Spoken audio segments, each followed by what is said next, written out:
2023 সালের জুন মাসে ভারতের তেলেঙ্গানার জনপ্রিয় টেলিভিশন অভিনেত্রীকে হত্যা করে মরদেহ ম্যানহোলে ফেলে সিমেন্ট দিয়ে সিল করে দিয়েছিলেন এক পুরোহিত। বুধবার অভিযুক্ত পুরোহিতকে যাবজ্জীবন কারাদণ্ড দিয়েছে তেলেঙ্গানার স্থানীয় এক আদালত।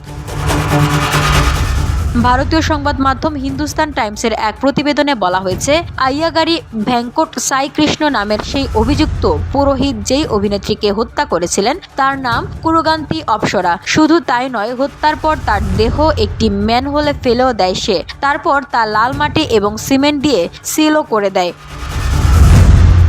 এদিকে তেলেঙ্গানার রাঙ্গারেড্ডি জেলা আদালত দোষীকে যাবজ্জীবন কারাদণ্ডের পাশাপাশি তাকে 10 লক্ষ রুপি জরিমানাও করে, যার মধ্যে মৃতের পরিবারকে 9,75,000 রুপি দেওয়ার নির্দেশ দেওয়া হয়েছে, আর বাকি 25,000 রুপি আদালতকে দিতে হবে।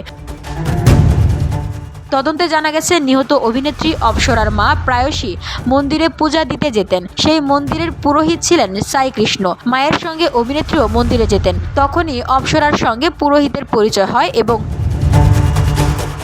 2023 সালের শুরুর দিকে তাদের মধ্যে সম্পর্ক তৈরি হয়। কিন্তু অভিযুক্ত পুরোহিত আগে থেকেই বিবাহিত ছিলেন, তবুও তিনি অভিনেত্রীকে বিয়ে করার প্রতিশ্রুতি দিয়েছিলেন। এরপর যখন অপ্সরা তাকে বিয়ের জন্য চাপ দিতে শুরু করেন, তখনই অপ্সরাকে খুনের ষড়যন্ত্র করেন সাই কৃষ্ণ। পুলিশ জানায়, পুরোহিত ভেঙ্কট সাই কৃষ্ণ 2023 সালের 3 জুন কোয়েম্বাটুর যাওয়ার অজুহাতে অপ্সরাকে লোভ দেখিয়ে বাইরে নিয়ে যান এবং তারপর তাকে খুন করেন। সাই কৃষ্ণ অভিনেত্রীকে বলেছিলেন যে তিনি কোয়েম্বাটুরের বিমানের টিকিট বুক করেছেন এবং তাকে তার সঙ্গে নিয়ে যেতে চান। সাই কৃষ্ণ অপ্সরার মাকে বলেছিলেন যে অভিনেত্রীর কোয়েম্বাটুরে কিছু ব্যক্তিগত কাজ আছে এবং সে তাকে শামশাবাদ বিমানবন্দরে নামিয়ে দিবে। সেই মতো ওই পুরোহিত অভিনেত্রীকে নিয়ে বেরিয়ে যান। ওই রাতে দুজনের রাত 8:15টার দিকে সরুরনগর থেকে বের হন এবং রাত 10টায় শামশাবাদ মণ্ডলের রাল্লাগুড়ার একটি হোটেলে রাতের খাবার খান। পরে ওই পুরোহিত সুলতানপল্লীর একটি গোশালায় যান। 4 জন ভোর 3:30টার দিকে তারা নারকুড়ার একটি নির্জন স্থানে পৌঁছান। সেখানে একটি নির্মাণ স্থলে অভিনেত্রীকে পিটিয়ে হত্যা করেন ওই পুরোহিত। এরপর অভিনেত্রীর দেহ বাড়িতে ফিরিয়ে নিয়ে আসেন এবং 2 দিন ধরে পার্কিংয়ে রাখা গাড়িতে দেহটি লুকিয়ে রাখেন। গন্ধ লুকানোর জন্য প্রতিদিন রুম ফ্রেশনার স্প্রে ব্যবহার করতেন অভিযুক্ত।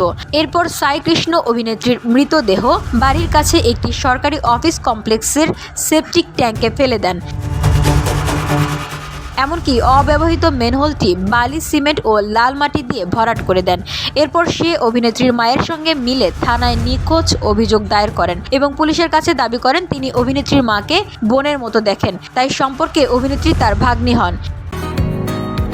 বসুন্ধরা, উত্তরা, বনশ্রী, কুড়িল ও বাড্ডা সহ রাজধানীর বিভিন্ন স্থানে অভিজাত ও অত্যাধুনিক মানের ফ্ল্যাট কেনার এক নির্ভরযোগ্য প্রতিষ্ঠান প্লেজেন্ট প্রপার্টিজ লিমিটেড। তাই আপনার স্বপ্নের আবাসনের জন্য আজই যোগাযোগ করুন। Pleasant properties limited, where destiny matches eventually. ভাগ্নি অপ্সরার নিখোঁজ বিষয়ে থানায় ডায়েরি করেন, কিন্তু সম্পূর্ণ ঠান্ডা মাথায় প্ল্যান করেও রক্ষা পান নাই অভিযুক্ত। পুলিশ তদন্তের পর পুরো ঘটনা খুঁজে বের করেন এবং পুরোহিতকে গ্রেফতার করেন। অবশেষে 2 বছর মামলা চলার পর যাবজ্জীবন কারাদণ্ড হলো পুরোহিতের। VOD Bangla news desk.